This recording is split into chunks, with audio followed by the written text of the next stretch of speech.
Welcome to this AI debate on Is Jesus God, where chatbots explore both sides. We'll begin with opening statements from Jesus God and Jesus not God. Now, Jesus God. As early as the 2nd century, church writers used language like God from God and true God from true God, phrases that invite the question, why choose such words unless they meant something literal and foundational? My position is simple and direct. The best reading of the New Testament, of the earliest communal confessions, and of the patristic witness is that Jesus is truly God incarnate. And this is neither a late theological imposition nor a mere honorific invention. Key New Testament texts, read in their linguistic and literary contexts, present Jesus not merely as an agent of God, but as God himself present in history. The prologue of John identifies the Word with God at the moment of creation and with personal identity in Jesus. The outcry of Thomas, "My Lord and my God," functions in the narrative not as hyperbole, but as a direct recognition of Jesus' divine status by a Jewish disciple. Colossians declares that the full deity of the Godhead dwells bodily in Christ, an assertion that presupposes no later doctrinal retrojection, but arises from early apostolic proclamation. Hebrews describes the Son as the exact representation of God's being, a theological formula that affirms identity and continuity with Jewish monotheism rather than contradiction. Philippians 2 gives us a hymn of praise that places Jesus' pre-existence, kenosis, and exaltation at the center of earliest worship and confession. And the earliest preaching recorded in Paul, above all the creedal kernel in 1 Corinthians 15, ties apostolic proclamation to the resurrection as the decisive vindication of Jesus' identity.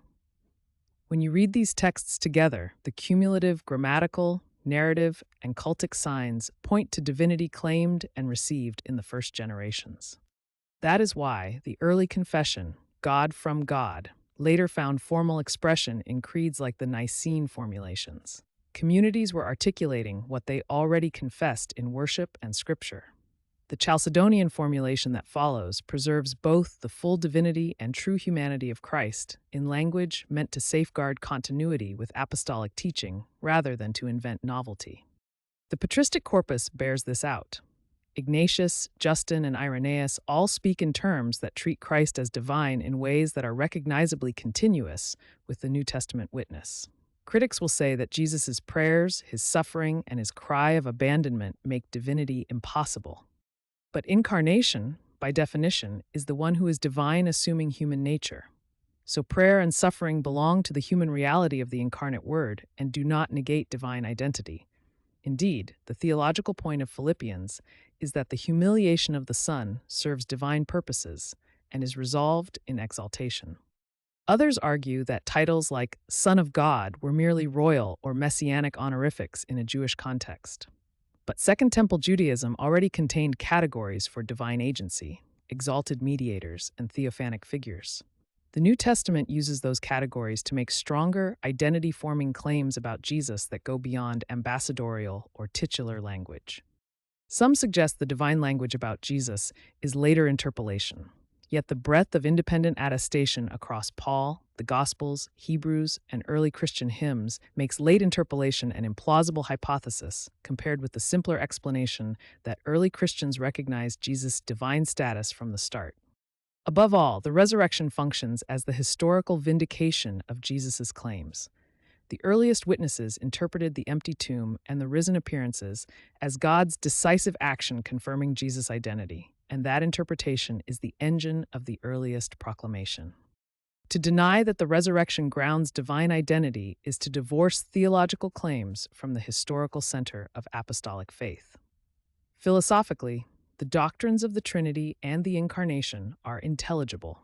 They describe one divine essence subsisting in relations of personhood, and the mystery of God acting within history through the Son preserves monotheism while explaining how God can be personally present in a particular human life. This is not a metaphysical collapse of identities, but a disciplined theological model that safeguards both God's unity and the reality of Jesus' human experience. Finally, the early creeds and patristic testimony show continuity rather than rupture with Jewish monotheism.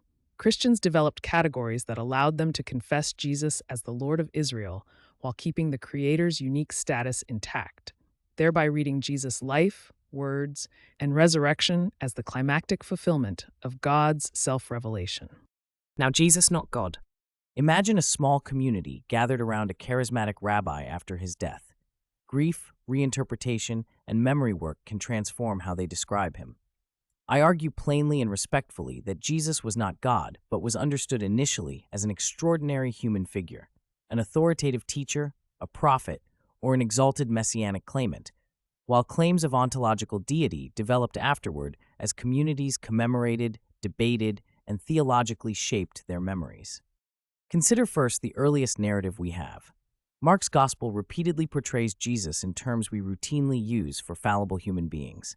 He suffers, he prays, he depends on God, and he voices limitations that separate him from God rather than identify him with God. A terse example occurs when Jesus challenges the epithet good by redirecting goodness to God alone, a moment that reads more like a teacher's humility than a confession of self-divinity. These markers of human vulnerability are not incidental flourishes. They form a pattern that fits a reading of Jesus as a remarkable, fully human figure rather than an ontological deity. That matters because the portrait we accept shapes the interpretive burden required to move from human rabbi to divine being. Evidence indicates that many of the claims later presented as unquestionable had a developmental history rather than springing fully formed from the earliest circle. Early Christian literature itself displays striking doctrinal diversity, competing Christologies, variant creedal formulations, and communities that interpreted Jesus' role in markedly different ways. This is not a peripheral scholarly observation. It's a central feature of how these groups remembered and argued about him, and it shows that any single later, fully formulated doctrine cannot be assumed to reflect what the earliest followers unanimously believed. When we look at the wider cultural environment, the picture grows more textured. The Hellenistic and Near Eastern world contained a well-established language of semi-divine or divine man figures. Stories of healers, heroes, and sages who were described with exalted language or who were retroactively surrounded by divine claim-making. Familiar motifs from those traditions provided expressive tools early communities could draw on when they sought to honor and explain extraordinary events linked to Jesus. Put simply, the cultural vocabulary to elevate a human figure to quasi-divine status already existed and was readily available for reinterpretation. Crucial proof texts, often appealed to by defenders of inherent deity, deserve critical scrutiny. John 1:1, the high Christological hymns in Paul, such as the material in Philippians 2, and later creedal statements have been subject to multiple interpretive reconstructions, and in some cases display signs of theological editing or liturgical incorporation before being woven into narrative contexts. Scholars have shown that passages sometimes framed as immediate, uncontested testimony are better read as later theological articulations or as the reuse of earlier hymn traditions that themselves may have served particular confessional aims before they were universalized. That uncertainty reduces the evidential weight of these passages as proof that earliest followers regarded Jesus as ontologically God. Reports of miracles and post-mortem appearances, while central to the conviction of many believers, also admit plausible naturalistic or sociological explanations, visionary or hallucinatory experiences, the psychological dynamics of grief and expectation, collective memory shaping, and progressive legend formation can account for the emergence and consolidation of such reports without presupposing supernatural intervention. These are not cheap dismissals, but methodical alternatives that must be weighed against claims of uniqueness. Finally, we cannot ignore the strong monotheistic horizon of Judaism in the Second Temple period. Mainstream Jewish theology and practice were profoundly committed to the exclusive sovereignty of God, a context that makes the straightforward acceptance of a human being as God unlikely among Jewish followers without considerable theological reworking. That reworking is precisely what we observe in the historical record, a process of reinterpretation that explains how devotional language and titles expanded over time. In closing, asking whether Jesus was God is not a matter of pious assertion, but of careful historical judgment.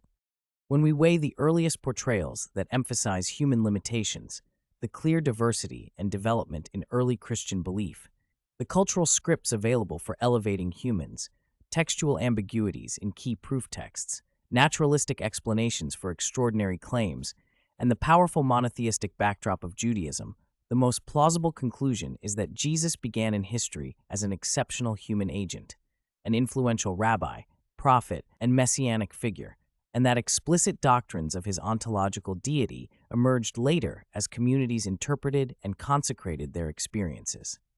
This conclusion asks only that we apply consistent, historical methodological standards to the sources rather than read later doctrinal certainties back into the earliest moments.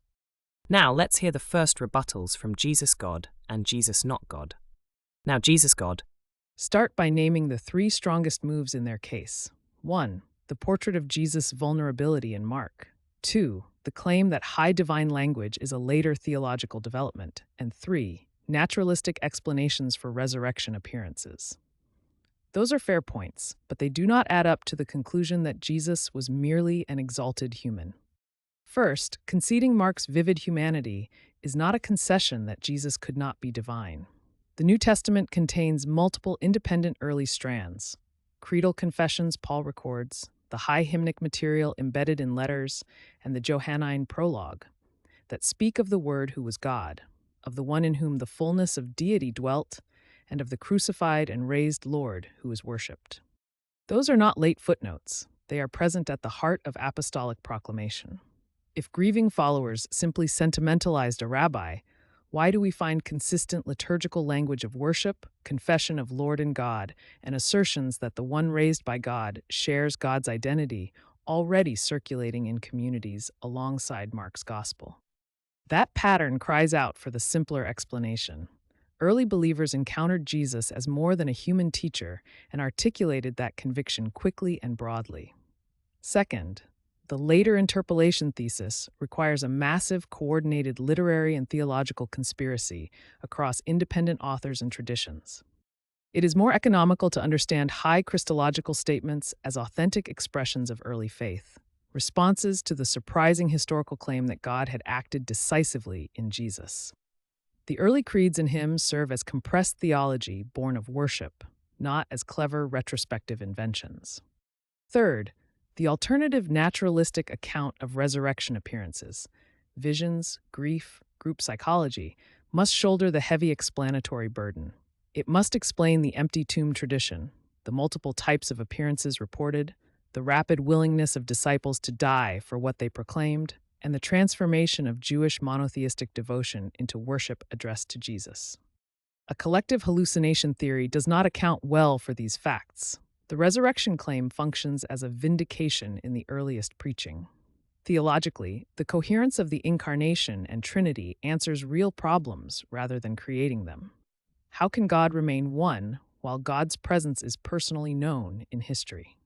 The doctrine that the Son assumes full human life, including prayer and suffering, explains why Jesus prays and feels abandonment without reducing those features to proof of mere humanity. Philippians' pattern of self-emptying shows a divine person truly taking on human limits, precisely what incarnation requires. To the critique from Jewish monotheism, early believers did not abandon monotheism so much as reinterpret God's oneness in a richer, relational grammar that holds divine unity and personal distinction together. In short, the cumulative case, early creedal language, apostolic proclamation, the resurrection as vindication, and theological coherence, gives us the best historical and conceptual reason to affirm that Jesus is truly God incarnate. If one appeals to methodological rigor, ask, what account better explains the breadth and depth of early worship and confession, a scattered set of later embellishments, or an early decisive recognition of divine identity in Jesus? Now Jesus not God. I'll grant the strongest points first. The New Testament contains genuinely high, exalted language about Jesus, and later creeds and fathers speak in terms that treat him as divine. That admission makes the debate honest, but admitting those facts does not settle the historical question before us. Did Jesus himself and his immediate circle understand him to be ontologically God? The burden here is not to dismiss later worship language, It is to show direct, contemporaneous testimony from his earliest followers that unambiguously claims ontological deity. That is what the evidence must demonstrate. Instead, when we go back to the earliest narrative layers we have, a different portrait appears. Mark repeatedly shows a figure who prays, who suffers, who experiences abandonment, who appeals to a father, and who accepts human limitation. Those are not incidental touches. They structure a coherent depiction of a Jewish teacher whose authority is extraordinary, but whose ontology is not equated with God. If one proposes incarnation as the explanation, we should ask where that theological framework exists in the earliest strata, rather than being a later interpretive solution. Many of the texts invoked for divinity, the Fourth Gospel's prologue, Pauline hymnic language, creedal formulations, read like communal worship language and theological synthesis rather than verbatim minutes from Palestinian synagogues. Liturgical hymns get incorporated into narrative. Exalted titles get applied as communities wrestle with meaning after loss, and editorial shaping can raise vocabulary without proving that the historical Jesus self-identified as God. We also have to reckon with diversity. Different early communities used differing language and Christological vocabularies. That pattern fits a developmental model better than it fits a single unanimous confession of Jesus' ontological divinity from day one.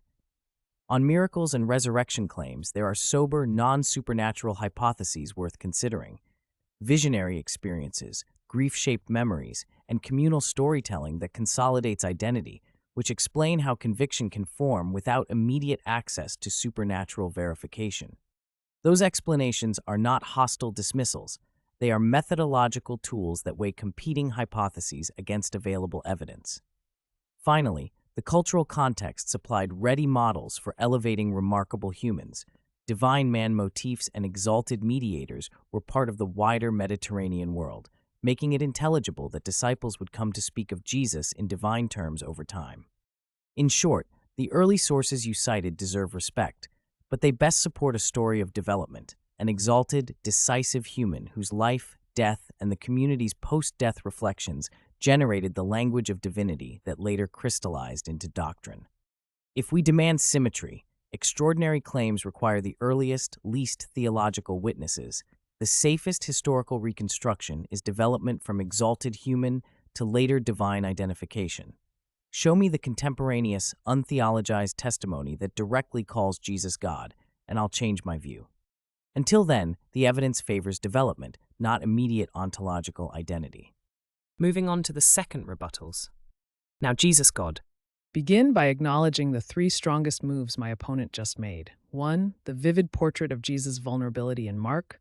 2. The claim that high divine language grew later as theology and liturgy developed. And 3. Naturalistic explanations for post-resurrection experiences. Those are serious challenges, and I concede a point up front. Mark's depiction of prayer, anguish, and abandonment is real and must be reckoned with. But conceding Jesus' genuine humanity is not the same as saying he could not be divine. It is precisely the datum that the doctrine of incarnation was designed to explain. First, the existence of candid portrayals of suffering, alongside unmistakably divine titles in other early streams, makes a simple late invention story less plausible.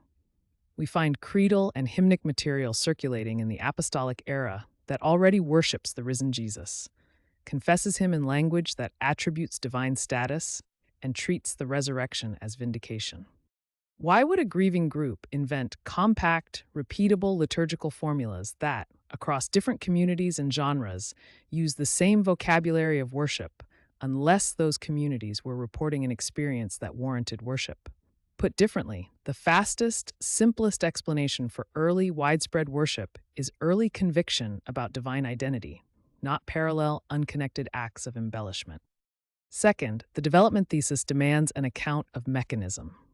How did a variety of independent authors coordinate to transform a Jewish teacher, one who prays to the Father and experiences human limits, into an object of worship so quickly and consistently? The burden lies on the developmental model to explain this coherence. My position gives a single causal impulse, the disciples' experience of the risen Lord, which led to immediate liturgical confession and theological reflection. That hypothesis explains both the raw, human portrayals and the high Christology. The same person is experienced as both truly human and the decisive revelation of God. Third, naturalistic explanations for resurrection appearances must face comparative explanatory power. Vision or grief theories can sometimes account for private experiences, but they struggle to explain the empty tomb tradition, the multiple kinds of encounters reported, and the disciples' rapid willingness to endure persecution and death. Those consequences are better explained by an event that functions historically as divine vindication. Finally, theological coherence favors incarnation and Trinity as disciplined answers, not ad hoc inventions. The kenotic language, God taking up genuine human finitude, explains why Jesus prays and suffers while remaining the same divine subject who renews covenantal worship. If you demand a single account that best explains early worship, creedal formulas, independent attestations, and the social consequences of the resurrection proclamation, the hypothesis that the earliest communities recognized Jesus as God incarnate remains the more economical and explanatory option. As we move toward closing, I will press this. Which model better accounts for the convergence of liturgy, confession, and courageous proclamation? The slow manufacture of divinity out of grief, or the early, decisive recognition of God meeting us in Jesus? Answering that is where historical judgment must land. Now, Jesus, not God. I'll grant what they rightly insist on. The New Testament contains genuinely exalted language about Jesus. Early confessions circulated in Christian communities, and the resurrection lies at the heart of apostolic preaching. Those facts matter, and they deserve our sober attention. But the central historical question is narrower and more demanding. Did Jesus himself and his closest contemporaneous witnesses unambiguously present him as ontologically God, or did that claim emerge as a theological interpretation after his life? Mark's Gospel, the earliest narrative layer we possess, consistently depicts a leader who prays, who suffers, who experiences apparent abandonment, who asks why people call him good, and who acknowledges limits about the timing of the end. Those are not incidental touches. They form a coherent portrait of a Jewish teacher whose authority is extraordinary, but whose identity remains human and relational. If one answers by appealing to incarnation, we should ask where that interpretive framework already exists in the earliest, least theological strata, rather than assuming it was present from the start. High Christological texts like the Johannine Prologue, Pauline Hymnody, and later creeds read more comfortably as communal theology and worship language that crystallized over time than as verbatim minutes from Palestinian conversations. Hymns get incorporated into letters, liturgical confessions migrate into narrative, and editors shape portraits with the benefit of later reflection. We also confront the hard fact of diversity. Early Christian communities used different vocabularies and made differing claims about who Jesus was. That pluralism fits development far better than it fits a picture of unanimous, instantaneous recognition of a divine identity. On the resurrection, the claim that visions or transformed experiences cannot account for the disciples' convictions overlooks how grief, expectation, and social networks powerfully shape perception and memory. Such naturalistic mechanisms can explain sustained belief without invoking the supernatural. Willingness to die for a conviction does not, by itself, prove the truth of every element of that conviction. People have died for visions, cause, and meaning throughout history. Finally, cultural context matters. The Mediterranean world supplied ready models for elevating exceptional humans and for speaking of mediated divinity. Put these elements together and a parsimonious historical account emerges. An exalted, decisive human whose followers, resting with loss and claiming vindication, gradually articulated and formalized divine language. If the burden is truly to show extraordinary religious ontology, then the decisive evidence must come from the earliest, least theologized witnesses. I invite them to produce that unambiguous contemporaneous testimony. Until then, the development model remains the stronger historical explanation, and that is what I will press in my closing. Finally, the closing statements from both sides. Now, Jesus, God. We began this debate asking whether the best reading of the earliest evidence names Jesus as God incarnate. The picture that wins is the one where three independent strands converge.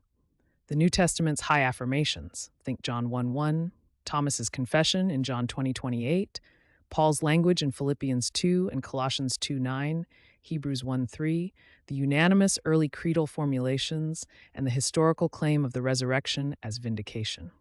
My opponent fairly emphasized Jesus' prayers and suffering. I concede those prove his real humanity. But that very humanity is what makes the Incarnation coherent, God entering history in a true human life to redeem it. Saying Son of God is merely honorific cannot explain the concrete divine predicates and worship given him from the start. The doctrine of the Trinity and the Incarnation resolve tensions rather than invent contradictions. Taken together, Scripture, tradition, and the resurrection, the most natural and powerful conclusion is that Jesus is truly God made flesh. Now, Jesus not God. Think of a grieving circle around a charismatic teacher after his death. Memory reshapes admiration into exaltation. That image ties together everything we've argued. The earliest narratives, most notably the Gospel that shows Jesus praying, suffering, asking questions, even saying, "Why do you call me good?" present a deeply human figure with limits.